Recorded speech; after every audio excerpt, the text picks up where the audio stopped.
এই মাটিটা হলো হিরে মণি মাণিক্য। সেই হিরে মণি মাণিক্যের খনি হলো এই মাটি। কেন না, এই মাটিতে হিরে মণি মাণিক্য সৃষ্টি হয়, তৈরি হয়।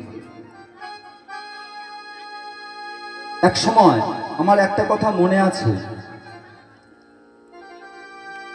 আমার স্যার মানে আমার গুরুদেব শ্রীযুক্ত ফণীন্দ্রনাথ দাস মহাশয়, উনি এক সময় বলতেন, পার্থ, যখন এইখানে ইলেকট্রিসিটি আসেনি, মানে সবার চতুর্দিকে এসে গেছে, এই জায়গায় আসেন, উনি বলতেন, পার্থ, প্রদীপ দেখেছো? প্রদীপ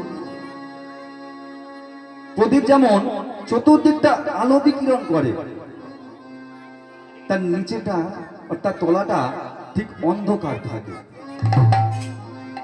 তদ্রূপ সেই জায়গা হলো এই জায়গা, যে জায়গাটা চতুর্দিকে আলো বিকিরণ করছে, অথচ এই জায়গাটা অন্ধকার হয়ে আছে। ভক্তিমতী মা ও বাবারা, সেই দিন আমি এই কথার মানে বুঝতে পারিনি, কারণ সেই দিন আমার এই কথার মানে বোঝার ক্ষমতা ছিল না।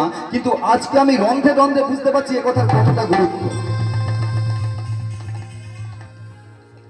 এই মাটিতে কত রত্ন তৈরি হয়, যে রত্ন গোটা বিশ্ব সংসারে তাদের প্রভাব বিস্তার করতে পারে। রত্ন কাদের বলবো? এখন এ কথা শুনে যদি কেউ মনে করে আমি তাহলে আগামীকালে কি করব, ওই কোদালটা নিয়ে মাটি খুঁড়তে শুরু করবো, কারণ রত্ন এখানে পাওয়া যায়, তাই না? যদি